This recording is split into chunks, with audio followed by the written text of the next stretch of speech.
Apple's liquid glass interface sparks a readability backlash. The No Fakes Act, is it protecting victims or creating censorship infrastructure? And AI may be creating a hiring arms race. Welcome to Hashtag Trending. I'm your host, Jim Love. Let's get into it. Apple's new liquid glass interface is facing serious user backlash as beta testers struggle with widespread readability problems across iOS 26. The design, announced at Apple's Worldwide Developer Conference in 2025 as Apple's broadest design update ever, uses a new effect described as glass-like transparency to create a new user experience and unify that across all Apple platforms. It's an attempt to have a major leap in design after years of minimal changes. But early users are reporting some issues. Instead of a stunning visual display, the translucent control center creates what some beta users are calling a visual mess, where buttons and sliders blend into the background, making them nearly impossible to use. The problems extend beyond the control center.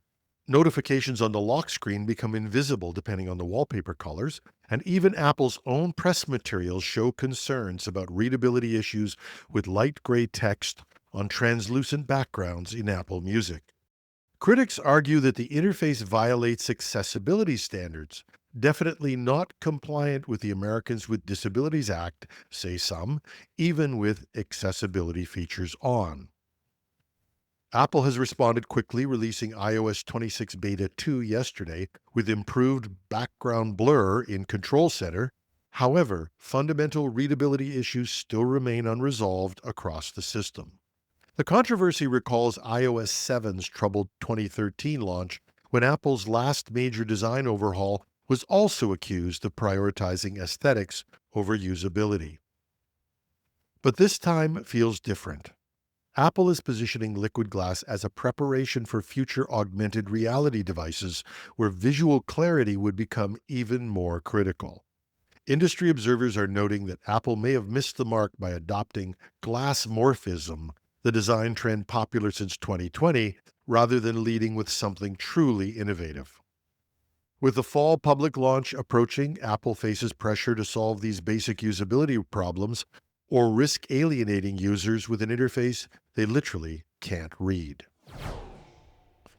The Electronic Frontier Foundation warns that the U.S. Congress faces a choice between protecting victims of AI-generated deepfakes and preserving free speech, as the latest version of the No Fakes Act draws sharp criticism from digital rights advocates. There's no question that the bill attempts to address a real harm. People, largely women and children, have been terrorized by things like revenge porn and fake nudes, with some young victims driven to suicide by AI-generated content. So-called deep fakes that can generate incredibly realistic images in minutes make this problem far worse. So the legislation would create the first federal right allowing people to sue over unauthorized digital replicas of their voice or likenesses. But the Electronic Frontier Foundation warns that the updated bill is creating what they call a whole new censorship infrastructure that could fundamentally change how the internet operates. Here's where the collision happens. The bill now requires platforms not only to remove reported content, but also filter future uploads and take down tools used to create unauthorized replicas. The EFF argues that the bill would be a disaster for internet speech and innovation, warning it creates broader censorship mechanisms than even copyright law. The stakes are deeply personal. Victims need rapid remedies when facing AI-generated abuse that can harass and even destroy reputations overnight. But the EFF points out that from the point of view of content creators, the bill offers weaker safety mechanisms than existing copyright law. No simple counter-notice processes forcing speakers to run to court within 14 days to defend themselves. The legislation also threatens anonymous speech by allowing anyone to get subpoenas from court clerks, not judges, to unmask users based on mere allegations. Critics warn this creates a heckler's veto, where bad actors can silence critics with false alarms and doxing. The Recording Academy, Motion Picture Association, and major entertainment companies back the bill as essential to protect creators. Tech platforms have mixed reactions, with some reportedly comfortable with provisions that could burden smaller competitors. And the fundamental issue remains unresolved. How do you give victims fast, effective tools against AI abuse without creating censorship systems that can be weaponized against legitimate speech? The bill does include carve-outs for parody and commentary, but as the EFF notes, those will be cold comfort for those who cannot afford to litigate. Congress must thread this needle carefully. Victims deserve protection, but where do we weigh the cost of fundamental free speech rights that protect us all? It's something that requires an intelligent and nuanced debate and a spirit of goodwill to resolve. Unfortunately, it comes at a time with the most polarized Congress in history that is unlikely to be able to resolve this. And up north in Canada, will the government take any action on this? Given that they can't seem to get basic privacy and security bills through Canadian Parliament, and that they prefer to sneak through fairly draconian sets of regulations in other legislation, the hopes in the Great White North for an intelligent, nuanced debate aren't great either. The job market has become an algorithmic arms race where AI-generated resumes battle AI screening systems while skilled job openings remain unfilled and while hidden biases in the software may be systematically blocking qualified candidates. Resume Builder's latest survey reveals the scope. 99% of employers now use AI in hiring, while job seekers fight back with AI application bots and can submit hundreds of applications daily.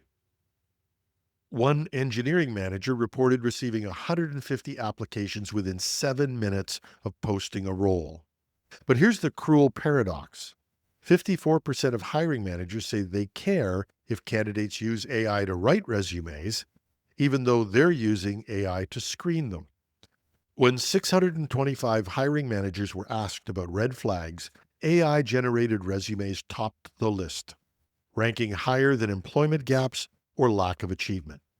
Yet few people understand the monster that they've created. A case in the U.S. has been filed to expose how applicant tracking systems operate as black boxes, and nobody really knows how they score candidates.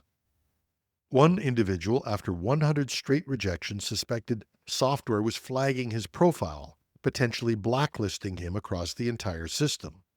And even if that weren't true, computer scientists warn that these scoring algorithms can shut out job seekers through mechanical errors like misclassifying job titles or more troubling algorithmic mistakes that systematically penalize certain groups. Harvard researchers found that these systems screen out millions of qualified workers for arbitrary reasons like resume gaps or not matching every qualification in a lengthy job description. And the human cost is stark.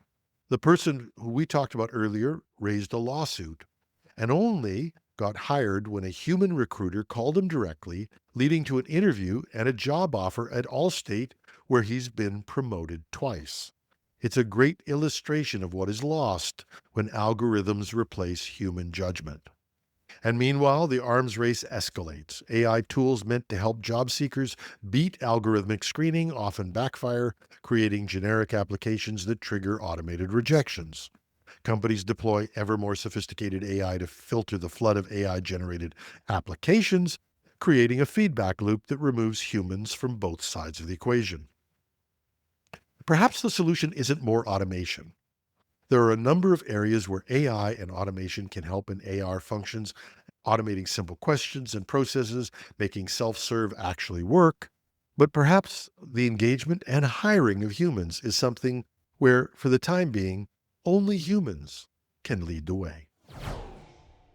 And finally, Warren Buffett said, "It takes 20 years to build a reputation and 5 minutes to ruin it. If you think about that, you'll do things differently." That applies to people and to companies. And in that light, it appears that Microsoft might be rethinking some recent actions in cutting off International Criminal Court Chief Prosecutor Karim Khan's email access. Microsoft appears to have realized the true impact of what they've done, and now they're trying desperately to reframe what happened. Here's what we found out about the story from multiple sources, and we've reported on this in parts. In February, President Trump sanctioned Prosecutor Karim Khan, the lead prosecutor at the International Criminal Court. This happened after the ICC issued arrest warrants for Israeli Prime Minister Benjamin Netanyahu and former Defense Minister Yoav Gallant. Now, the sanctions for issuing these warrants were severe. Freeze any property Khan had in the United States and a restriction on his admission into the U.S. One could question whether these were fair, but they fall within U.S. law and presumably could be litigated there. But the sanctions took another step, imposing sanctions on not just Khan, but any person, institution, or company providing financial, material, or technological support. Read that last one. Technological support to sanctioned individuals facing potential fines and imprisonment. And that's where Microsoft enters the picture. Microsoft, presumably afraid of the sanctions, implemented them, canceling Khan's email address, throwing the court into an upheaval. Khan was ultimately able to switch to Swiss email provider Proton Mail, according to ICC staffers interviewed by the Associated Press, who ran the story in the first place. Now, everyone knows if your email was shut down and you had to pick up from scratch somewhere else, how difficult that could be. The implications are clear. Even though this individual was acting in another sovereign country with the full support of the government of that country, Microsoft was bound to obey the edict of a foreign government, the U.S. It's exactly what those in Europe who are arguing for digital sovereignty are warning about.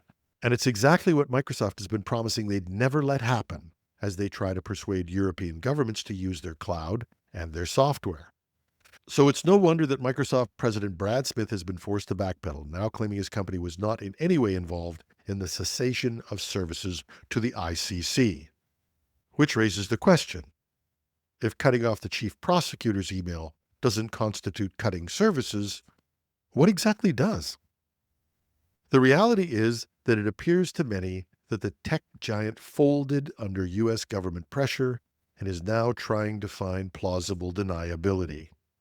Microsoft argues vainly that they simply disconnected one individual under sanctions while keeping services running for the institution. But the real impact tells a different story. Reportedly, 6 senior ICC officials have resigned over sanctions concerns, and some NGOs have stopped working with the court.